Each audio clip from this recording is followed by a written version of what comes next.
Now we'll start with the next SAQ, that is question number 15th SAQ. 15th SAQ is, the question is,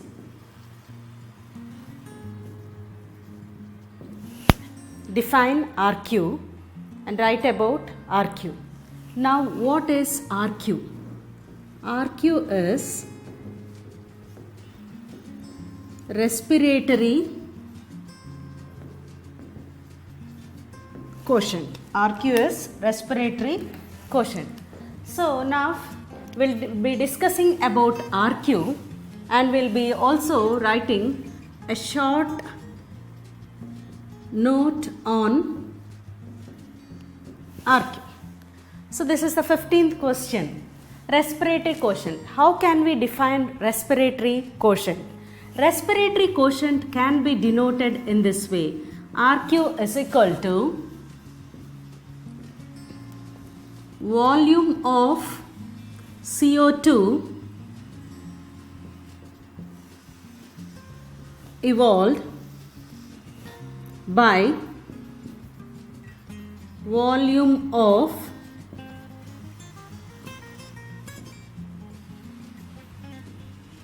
absorbed, or rather you can also this as consumed. Okay. So coming to that of the respiratory quotient can be defined as the total, it is the ratio of the volume of carbon dioxide which is evolved to that of the volume of oxygen that is consumed or rather absorbed. That is consumed or rather it is absorbed during what? During the process called as, during the process that is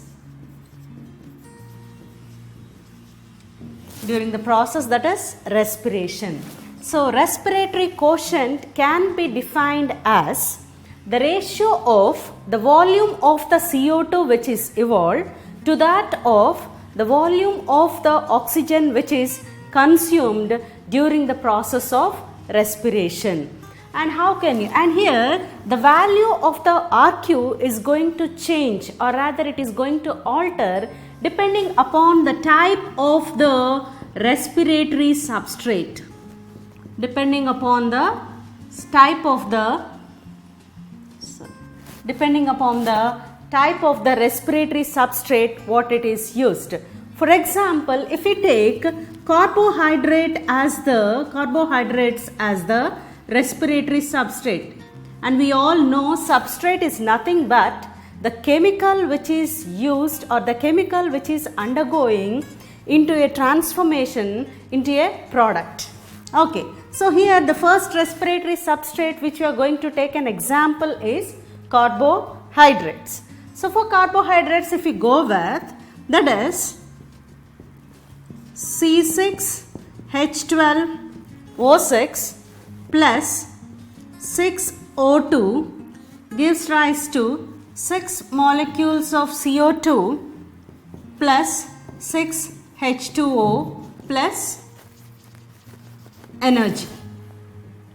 Okay, so this is the formula of carbohydrates, wherein we all know that here the amount or the volume of the CO2 which is evolved is equal to that of the volume of the oxygen which is consumed. Hence, in case of carbohydrates, the respiratory quotient, that is RQ value, is always 1. So we can go with RQ of carbohydrates is equal to 6 CO2 by 6 O2. 6, then it is 1.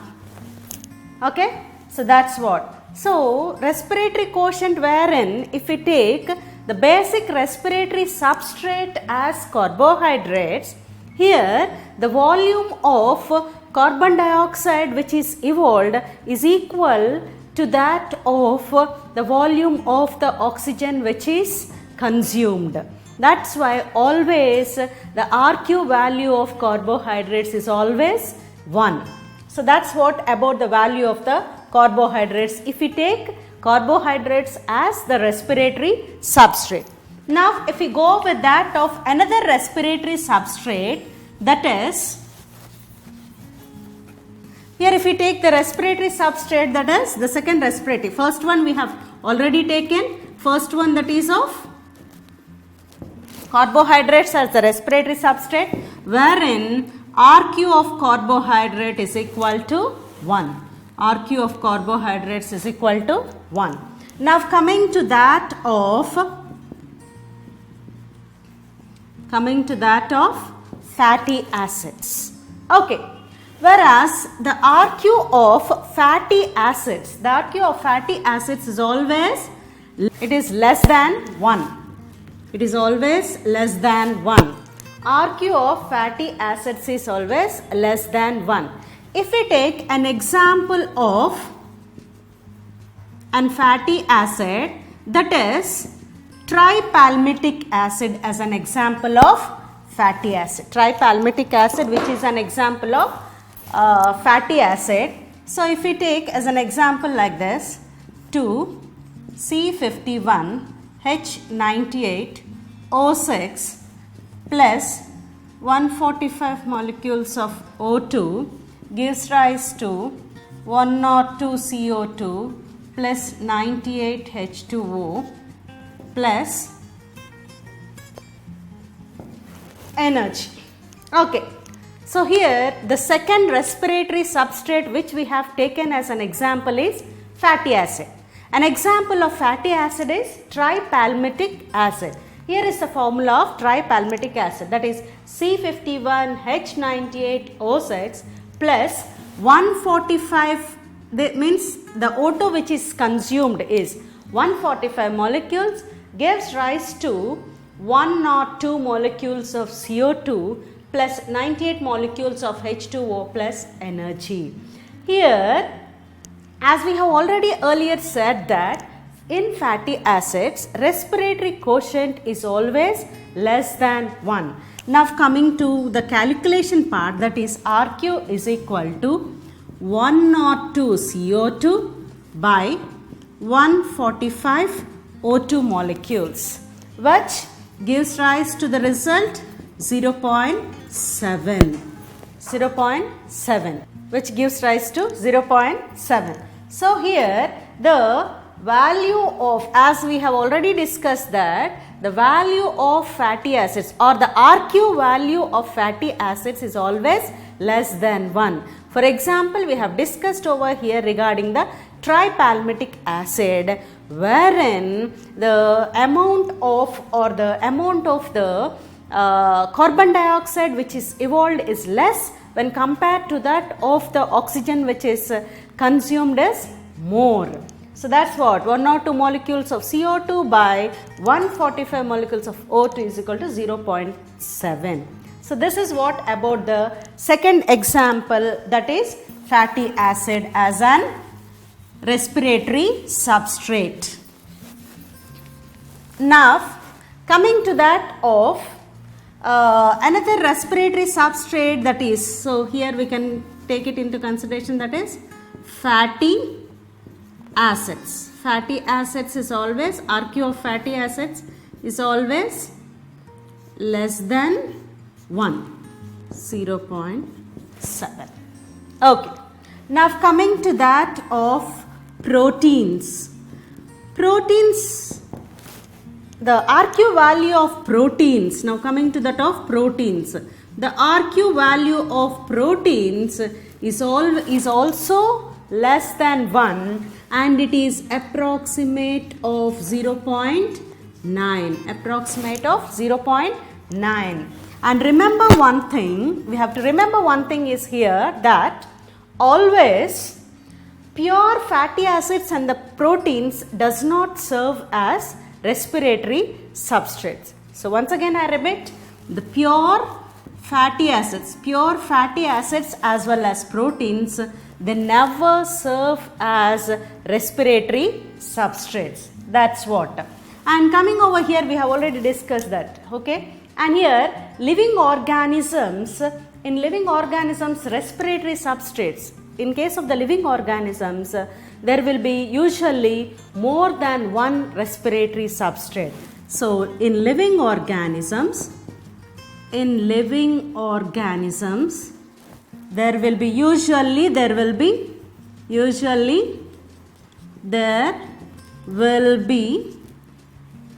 more than one respiratory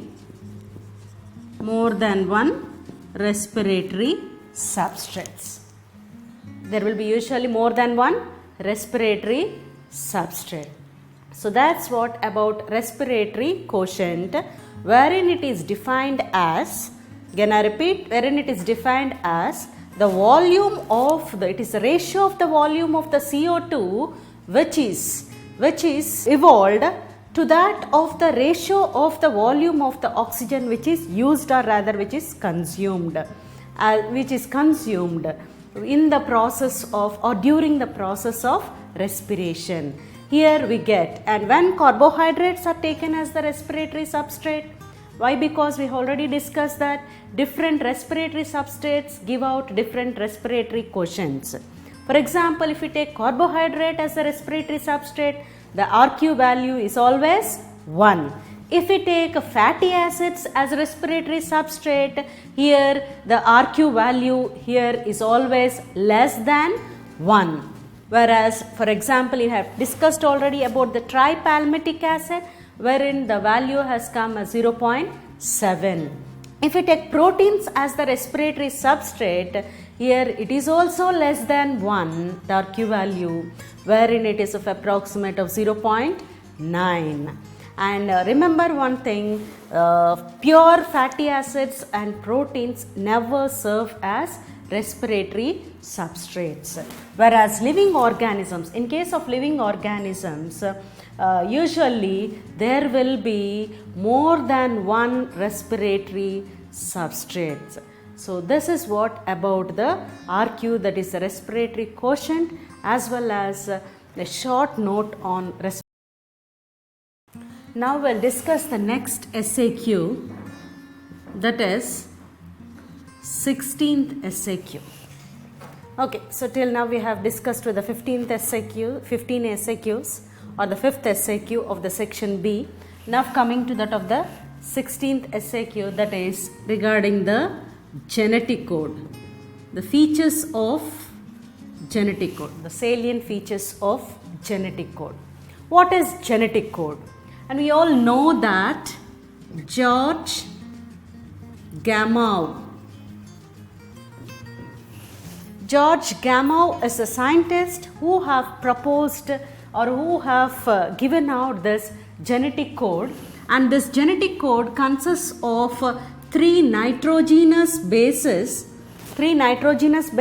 We will be calling them, he called them as triplet code. George Gamow is a scientist who has proposed this genetic code, which consists of three nitrogenous bases, that is called as the triplet code. So total number of the codons are 64 codons. Out of these 64 codons, 61 codons code for, they are going to code for 61 codons code for 20 amino acids. Whereas what happens to the next 3 codons? There are 3 codons, they do not code for any of the amino acids, and these are called as stop codons or nonsense codons. And what are they? The 3 are UAA, UAG and UGA. These 3 are the stop codons. Okay, so genetic code which was proposed, or which was rather put forth by the scientist named George Gamow, wherein it consists of a set of 3 nitrogenous bases, which is called as the triplet code. The total number of the codons are 64 codons. Out of 64 codons, 61 codons only code for 20 amino acids, whereas rest of the three other codons do not code for any of the amino acids. These three codons are called as stop codons or nonsense codons. They are UAA, UAG and UGA. Okay, so these are about the total number of codons. That's the first point we can discuss.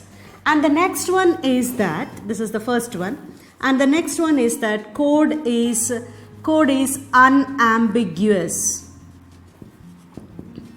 Code is unambiguous. What is meant by unambiguous? We are telling that there are 61, total number of codons are 64, but out of them 61 are going to code for 20 amino acids. So each codon is going to code for a specific amino acid. That is, each codon codes for specific amino acid. So that's what we can say, that code is unambiguous as well as it is specific. Got it? Okay. So unambiguous means here each codon codes for one specific amino acid. That is why code is unambiguous and specific. Now coming to the next point, if we go with, the code is degenerate. The code is degenerate. Here, except two amino acids. What are the two amino acids? Here the two amino acids the two amino acids are methionine. The two amino acids are methionine and tryptophan. Okay. So except these two amino acids, they are methionine and tryptophan.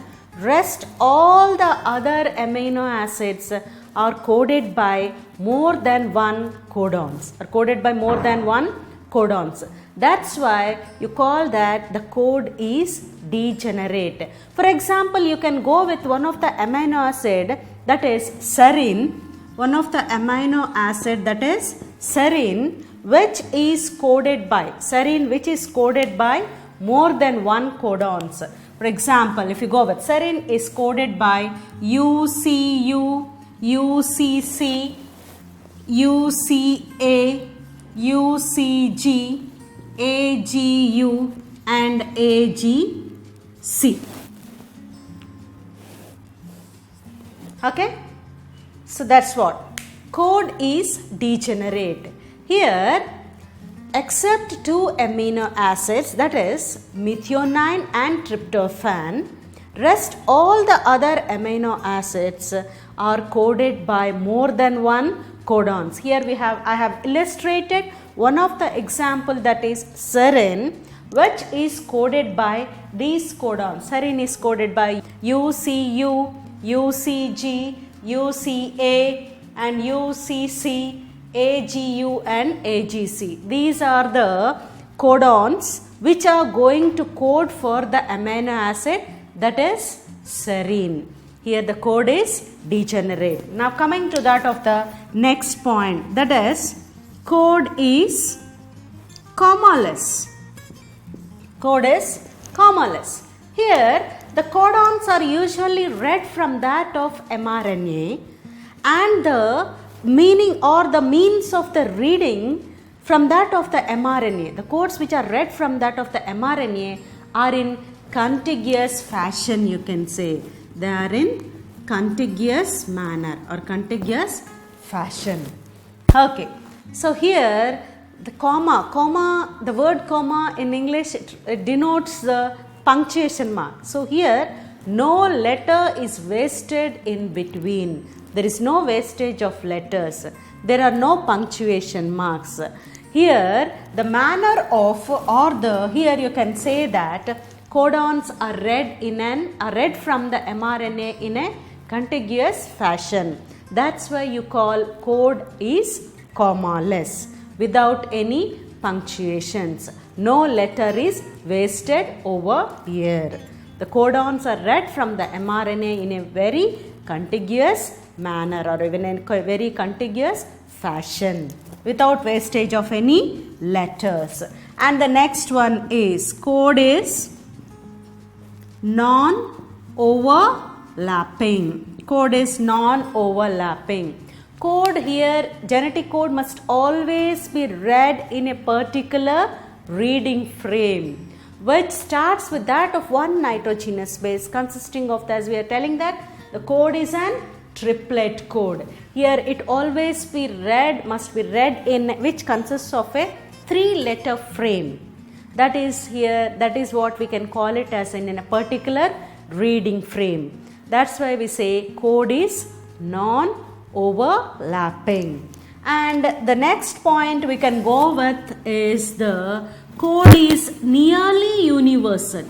Code is nearly universal.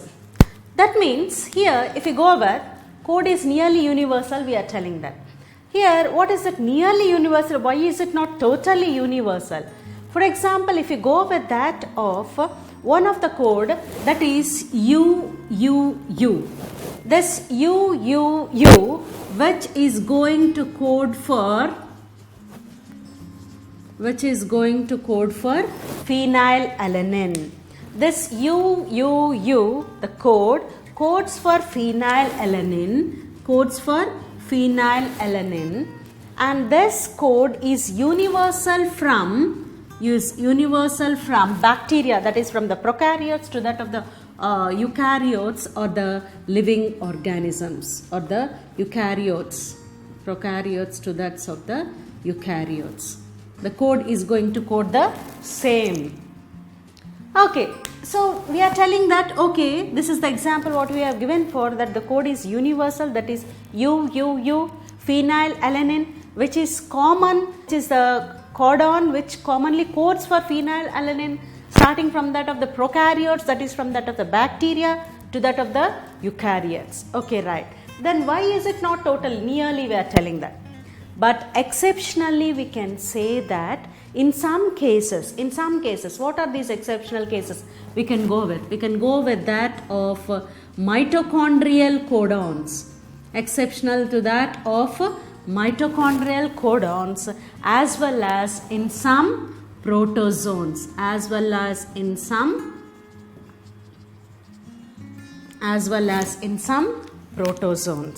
Okay, so the code is not going to be the same. The code is not going to be the same or is similar in all the organisms, exceptional to that of the mitochondrial codons, as well as in case of some protozoans. This is what the exception. That's why we call code as.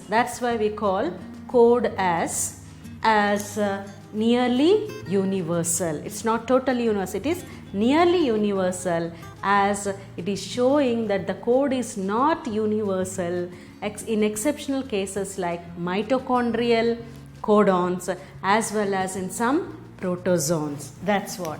Now coming to that of the other point that is here, if we go with, that is here the codon AUG. Here there is a codon AUG which codes for, the codon AUG codes for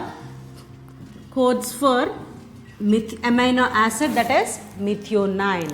The codon codes for amino acid, that is methionine. This codon AUG has a dual role, that it is going to code for the amino acid methionine, as well as it is going to act as an initiator codon. So that's what the dual nature of the codon, that is AUG, which is going to code for the amino acid methionine, as well as it is going to act as an initiator codon. That is the 7th point. And the last point or the thing is that, as we have already discussed in the beginning, I have told you that the total number of codons are 64.